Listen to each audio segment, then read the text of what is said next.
Shabbat Shalom family. I'm back with another video. First and foremost, all praises to the Most High and His Son Yeshua HaMashiach. I'd like to thank you guys for joining me with another one. Today I'm going to be pretty much talking about more deception that lies within the entertainment industry, whether it be film, music, or what have you. I feel that these topics are somewhat important, even if you find yourself to be somebody who does not entertain the secular world very much. Still, we have family who is very much into these movies and into this music, and they're still very much asleep to the deception that is running rampant. And so the more that we know, the more we can inform them about. So, okay, a little bit of background. Most of these stars, most of these entertainers, most of these politicians, a lot of them are into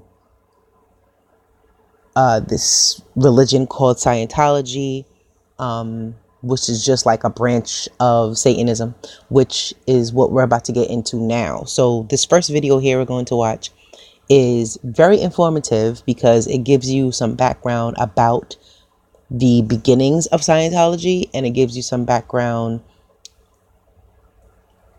as to where Scientology got its lessons from. Okay, so this is important because we can't just understand or know that, you know, these stars are into some wicked stuff. We have to know what exactly they're into, because with all the symbolism that's in the movies and all the symbolism that's in the music, if the listener or the watcher does not know, and it's not just musicians, it's also politicians, as I said, and the so-called powers that be, if we are not aware of what we're viewing or listening to, it is easy to be duped, right? So let's go ahead and get this started.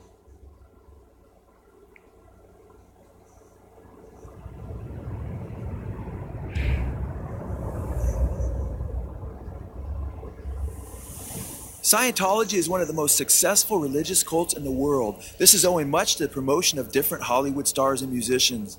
Different Hollywood stars like Elfman and Kirstie Alley and Tom Cruise and John Travolta, to name only a few, have gone on record promoting Scientology.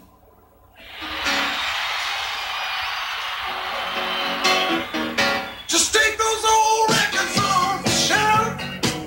I said listen to them by myself. Right on.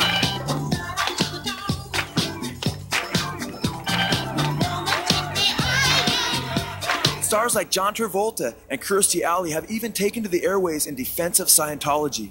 But is it possible that what they are defending is yet another Aleister Crowleyan satanic cult? Do you ever think that you might be quite mad? Oh, yes. Scientology has at times come under the scrutiny of the secular news media, but the stark truth has not yet been told. That Scientology is in a way another fruit of the teaching of Satanist Aleister Crowley is barely known. Few people realize that Scientology's founder, L. Ron Hubbard, was yet another disciple of Aleister Crowley's, who referred to Crowley as his good friend. A magician. The magic cults of the 8th, 9th, 10th, 11th, 12th centuries in the Middle East were fascinating. The only modern work that has anything to do with them is Trifle Wild in Spots, but it's fascinating work in itself, and that's work written by Aleister Crowley, the late Aleister Crowley, my very good friend. And he did himself a splendid piece of aesthetics built around those magic cults. It's very interesting reading to get a hold of a copy of the book, quite rare, but it can be obtained, The Master Therion, Therion, The Master Therion by Aleister Crowley.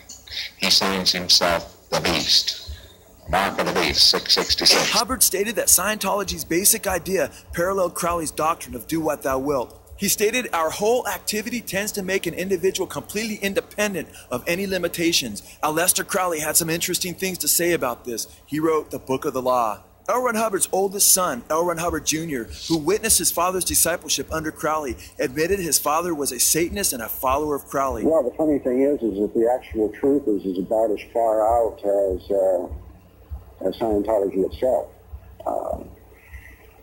Really, the basis of Scientology, which is rather hidden and covered over, is the occult, the deep involvement with satanic powers. We felt that he was deeply involved with a British black magician called Aleister Crowley, and through putting himself in deep hypnotic trances and the use of drugs on himself, he wanted to become the most powerful being in the world. L. Ron Jr. stated that, like Leary, L. Ron Sr. felt that he was helping to complete Crowley's mission. L. Ron Hubbard Jr. stated that his father considered himself to be the one who, quote, came after, and that he was Crowley's successor and had taken on the mantle of the great beast. Scientology actually began on December 1st, 1947. This was the day Aleister Crowley died. It appears that Hubbard believed that Scientology would be instrumental in building Antichrist's kingdom and seeking to destroy Christ at his coming. In a document alleged by many former Scientologists to be written to OT8s, the highest level of Scientology, Hubbard declared, quote, "My mission could be said to fulfill the biblical promise represented by the brief Antichrist period. During this period, there is a fleeting opportunity for the whole scenario to be effectively derailed, which would make it impossible for the mass Maccabean landing or second coming to take place. The second coming is designed, among other things, to trigger a rapid series of destructive events." L. Ron Hubbard was close to Jack Parsons, who was a rocket scientist and co-founder of the Jet Propulsion Laboratory. Parsons and Hubbard worked together to produce a moonchild through Crowley's sex magic, which they hoped to be the Antichrist. Before Parsons was killed in an explosion in his laboratory, he wrote a book called The Book of the Antichrist. In this book, he called for the destruction of, quote, the Black Brotherhood called Christianity. And he stated that the Antichrist would bring all men to the law of the beast, 666, and in his law I shall conquer the world. Aleister Crowley was a deceiver who lied to his followers by promising them freedom and all the while bringing them into satanic slavery. While Crowley claimed that his followers would be free through the practice of do what thou wilt, they were actually brought into satanic bondage, the worst kind of slavery and non-freedom in existence. Notice how Crowley's doctrine of thelema, or will, was really a subtle way of enslaving his followers to Satan. Crowley taught, quote, "They must accept the book of the law as the word and the letter of truth and the sole rule of life. They must acknowledge the authority of the beast, 666, and of the scarlet woman, as in the book it is defined."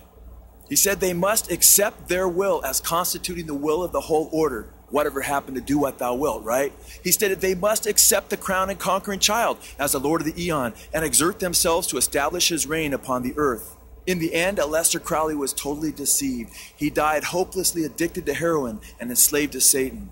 Witnesses declared that his last words before his death were, quote, "I am perplexed and, quote, sometimes I hate myself." Crowley himself had been totally deceived by Satan as he was led to believe that he himself would be the Antichrist. And now he was on the verge of death, not having realized his twisted dream. He was said to be very depressed before his death and extraordinarily fearful. Crowley knew that it was time for him to face his creator whom he had so mocked, and he knew that the scripture stated it is a fearful thing to fall into the hands of the living God, and that our God is a consuming fire. Hallelujah. Crowley was heard pacing before his death until he finally collapsed and met his horrible end in hell. Sadly, he is taking millions of people to hell with him as the father of modern culture and as the patron devil of rock and roll.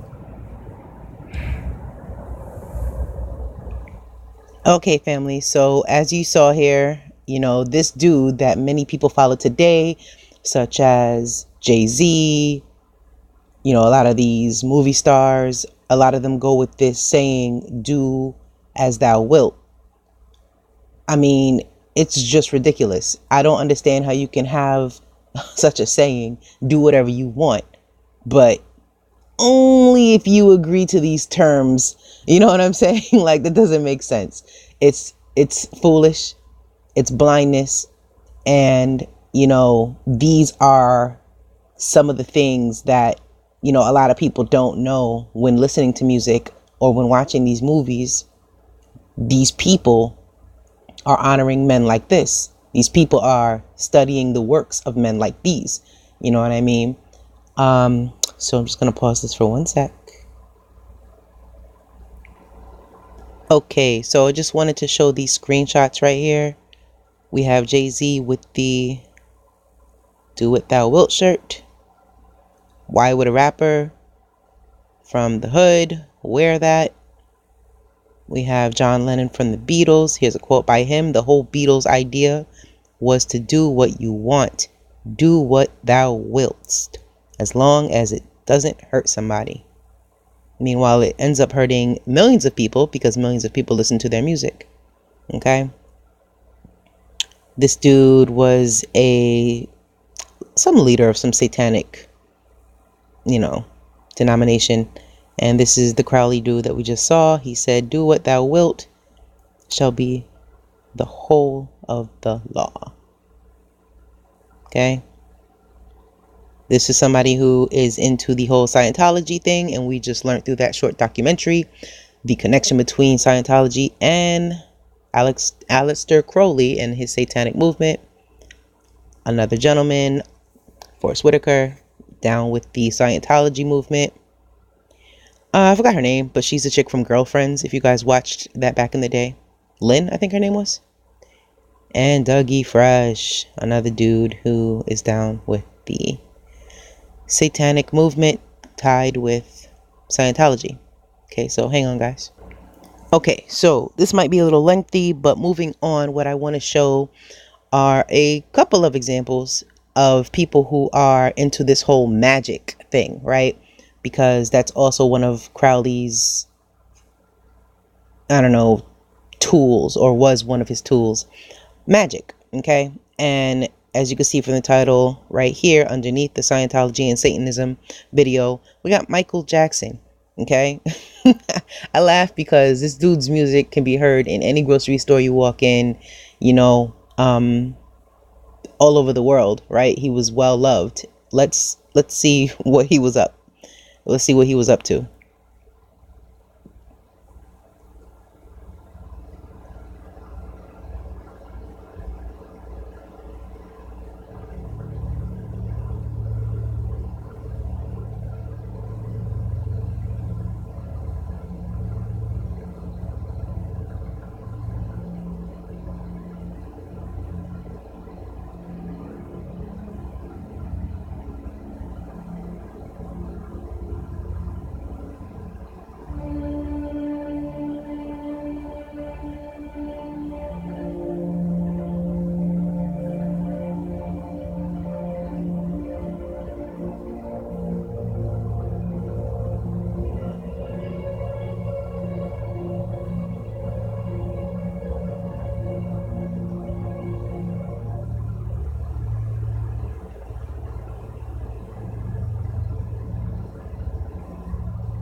We never noticed he was always doing these things because we were so entranced by the music.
All right, so we're going to keep it moving. The next one is just as interesting.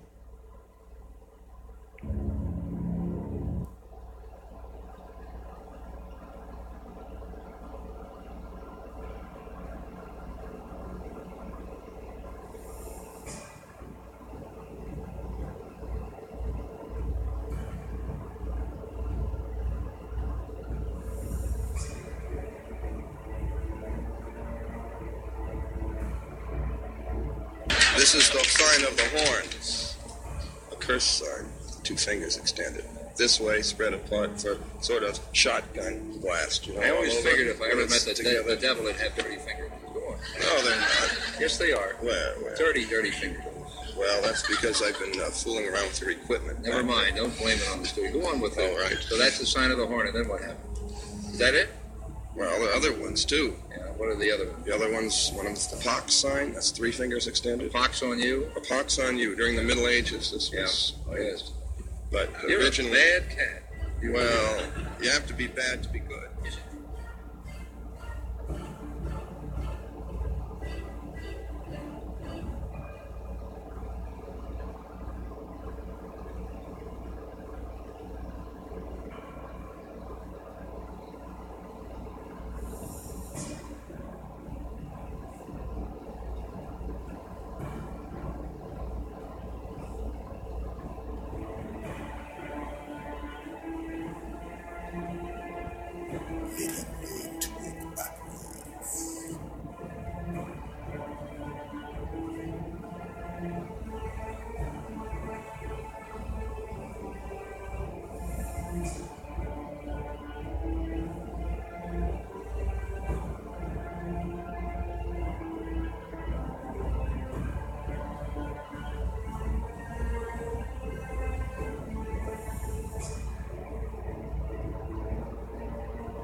And I like creating magic.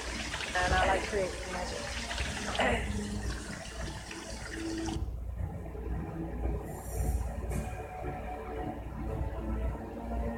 I like creating magic. I try to do it in everything I do, really. I think kids are very special. I think kids are very special.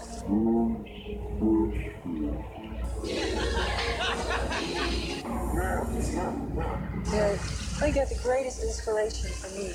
I can't even explain them. They're so magic. They're so magic. They're so magic. They're so magic. They charge me. They give me energy. They give me energy. They really do. I want to pause that right there to really give you guys a chance to read that. These people are sick. You know, and for years we didn't want to believe that Michael would do anything to a child, you know, like, no, of course not. You know, he was just deprived of his childhood, so he enjoys being around children. Nah, fam, if you're in this kind of, you know, religion or this kind of way of life, then you got to do what you got to do. And yeah.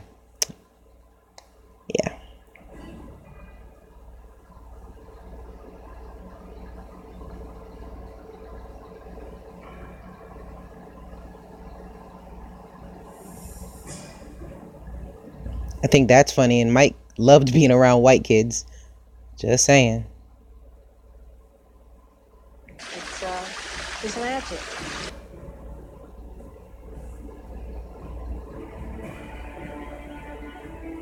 Dreaming and wishing upon stars and all that magic stuff. Everything's becoming magic. Dawn and dusk. There's a certain magic about it. But this is really magic. This dude must have said magic like over 50 times. Just the sound of water is magic. Magic.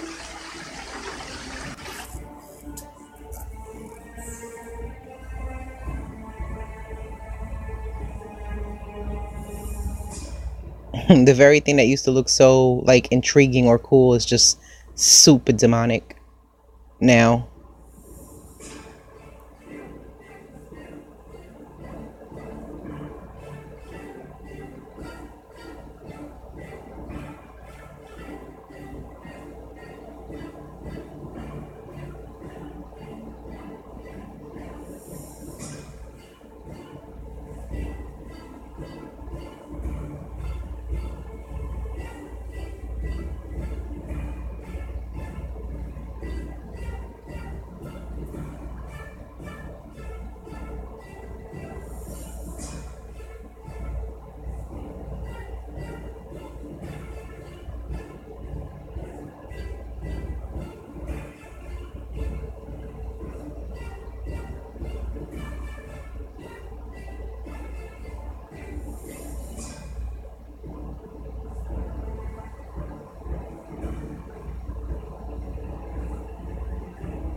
Are we making magic here?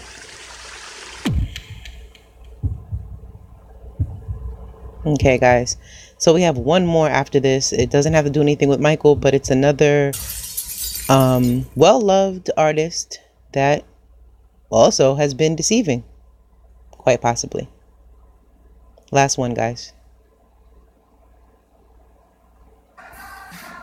Check this out. Stevie's like, oh, I got that. Oh, yeah. Wait a minute. I'm blind.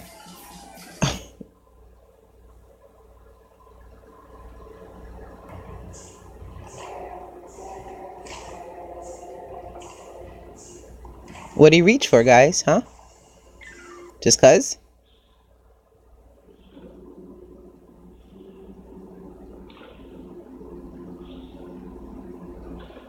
That's so comical, man.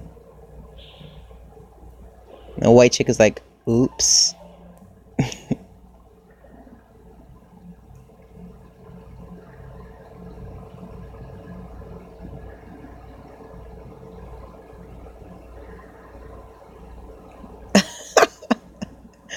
Oh my goodness. Terrible. And we've been deceived for many, many, many years.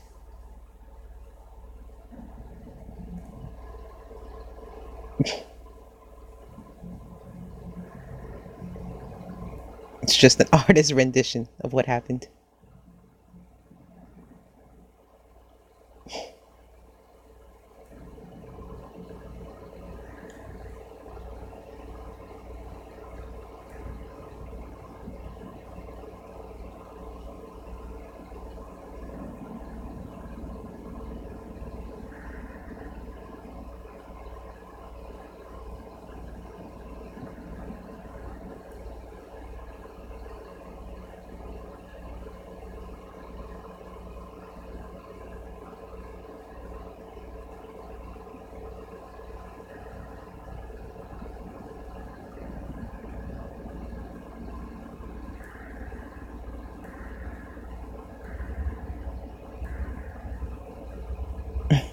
Well, anyway, guys, that's all I really wanted to show you guys today. I'm going to leave in the description box the channels that these videos belong to, because, you know, I obviously didn't make that content. You know, I took it from their channel, so I want to be respectful and leave their links in the description box. But before I go, I just wanted to read a few scriptures that definitely are fitting for this situation. These people want to be like the Most High, you know, they want to be like their master, the adversary, but there's only one Most High. There's only one higher power, which is the Most High. And we are lucky enough to get salvation through his mighty, mighty, wonderful son, Yeshua HaMashiach. All praises indeed. So I'm just going to read a few scriptures real quick to kind of cancel all of that we just witnessed. Okay? Because regardless of the trickery that they do, they can't beat the Most High, and they can't beat his servants. They cannot deceive his servants. Okay, so 1 Timothy chapter 2 verse 5 says, "For there is one Elohim and one mediator between Yah and men, the man Yeshua HaMashiach." Isaiah 44 verse 6, "Thus saith the Most High, the King of Yisrael, and his Redeemer, the Master of hosts, I am the first and I am the last, and beside me there is no Elohim." Praise Yah. Isaiah 43:11, "I, even I, am the Master, and besides me there is no Savior."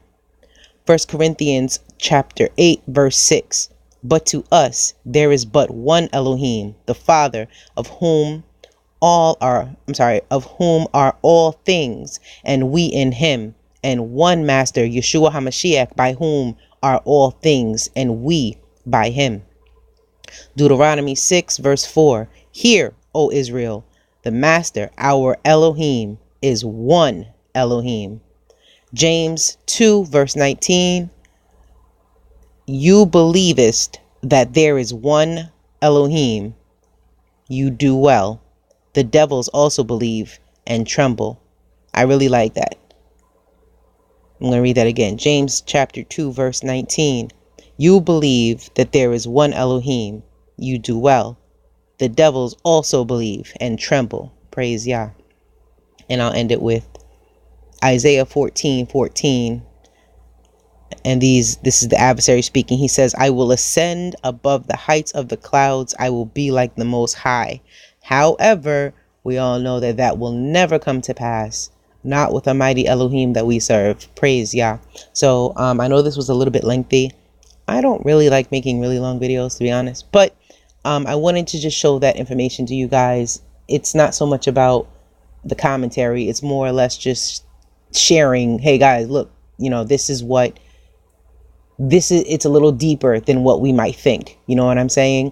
And as I said earlier, our family, and we have friends, and, you know, just other brothers and sisters, even in this walk, who still listen to some of this music, and who still, you know, believe in these politicians, and who still pay their good money, quote unquote, to go see films starring these people. And these people don't give a crap about you. They're just trying to be your God. They want to be served.